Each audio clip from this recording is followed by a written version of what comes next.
Hello everybody and welcome to Guild Wars 2 with me, Jackamac. I'm showing off my second Guild Wars 2 character today to show you guys what he's all about. And this guy is a human ranger. He was my first character I ever made, and I've sort of developed him into a world versus world slash I would say slash dungeon, but I don't really do dungeons, but he is quite decent for dungeons if you want to give it a go.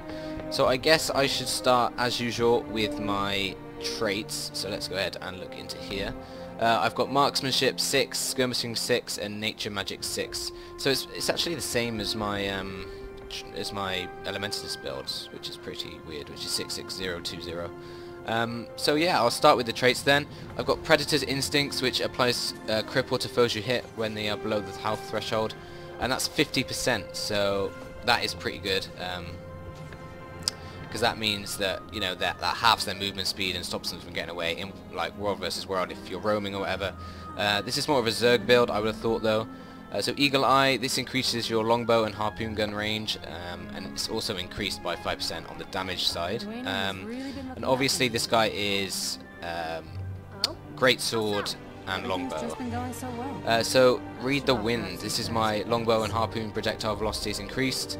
While wielding a longbow, your attack speed is increased. So it makes my attacks faster with longbow, and obviously that is my main weapon here. Skirmishing then. So this gives me sharpen edge, which chance to cause bleeding on critical hits. Our critical hit chance isn't that bad. It's not too good though either. Especially when you've got your rapid fire, that is gonna, you know, own, because 10 hits of like 2.5 damage is mad. Trapper's expertise then. Trap skills using ground targets are larger, so I've got my fire trap here, which is going to be larger. I probably put that down. That's probably not the best, but you can see that well, you can't see at all actually. You can see the area is larger, so you know, in world versus world you've got more chance of getting hits off it. And then for our Grandmaster, we've got Trap Potency, which conditions caused by trap last longer and reduces recharge on traps. So you know, you can lob this down in world versus world, and there you go.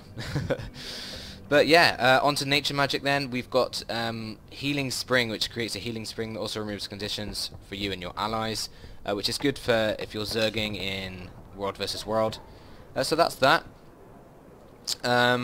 Yeah, I think this guy's good. He's all kitted out in Crichton armor, which I got in like my very first Black Lion chest opening, which I didn't even know the significance of how awesome the armor was. And I've just got a load of crap in here. Oh, what's in here? Nothing. So yeah, onto my gear then. I've got, I think this is just rares, yeah.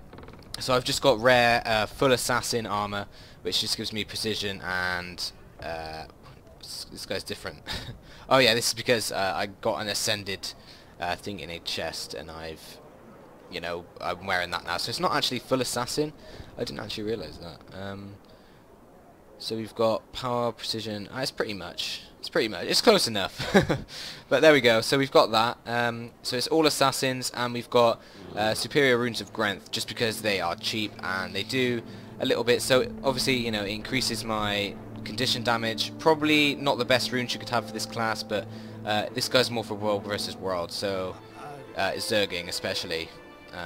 So you don't actually need that much condition damage, but hey ho, you know, I've got it anyway. It's because this guy's he's sort of half roamer. You know, you could use him for roaming if you wanted, but we've got the Bite of the Ebon Viper, which is power, precision, ferocity, so that's a Zerker weapon. As well as this sword. I'm not even going to try to pronounce that name, but that obviously is a great sword. And we've got super sigils of frailty and agony on here, so they're not actually superior, but they increase our bleeding duration by 15%, so that pairs well with our trait. And our frailty, you know, that gives us them vulnerability, which, you know, allows us to cause more damage. Over here I haven't like bothered much with these. Offer up some I've just got sort of, what do you even call that? Uncommon, I guess. Uncommon accessories, just to up our. We've got a little bit of healing power and condition damage there, as well as, you know, some zerks. And this one again, we've got more vitality, so we've got 18,000 health, which is good. So that's that. I found the best the best sort of abilities, special abilities you can have, especially Zerging in World vs. World, is Entangle if you are, you know, able to have this, and it basically entangles foes around you with vines to stop them, and you know, that'll be good for roaming, I guess, but I never really roam because I'm not good enough. But with this, if you're struggling with conditions like I am, I use the Beseech Commune to remove 3 conditions from you, so that removes 3 conditions and it stops you from dying. Also, I've got the Signet of the Hunt, which grants us 25% movement speed to you and my pet, which I'll get into in a bit. And we've got a flame trap, obviously. I think, did I go through these? No, I didn't. And then obviously we've just got the regular Prayer to Doina, which restores our health, and that gives us 6,000 healing, which is good. And the animation's cool as well. So yeah, I've also got my pet. He is a... I can't remember what he is. Charmed at Chance Triumph. Nice. But this guy has got a lot of health, especially for World vs. World.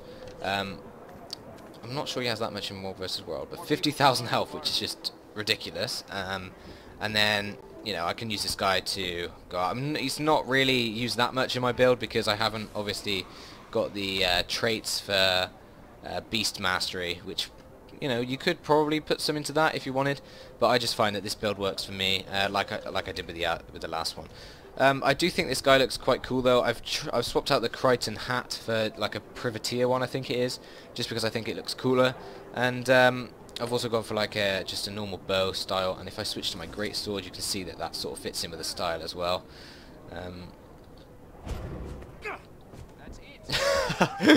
I didn't really know what was going to happen there. But there. So that's my Ranger build, if you guys were interested in that. So why don't you go ahead and leave in the comments which one you prefer me to do the Heart of Thorns with. I'm thinking Transion is probably, which is my Elementalist, is probably better to do that with, just because he's player versus environment, and you know, he's more built for that. I could choose this guy as well. Like, he is good enough for that, but I've heard Heart of Thorns is going to be hard, so it's probably better to use Transion, but I don't mind. We could probably try both. Go ahead and leave in the comments which one you think would be better to use. Also, if you guys are wondering, these are my quality settings for recording.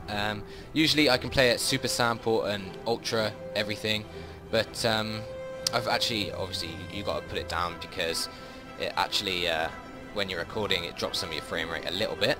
But that's that. Is there anything else you guys need to see?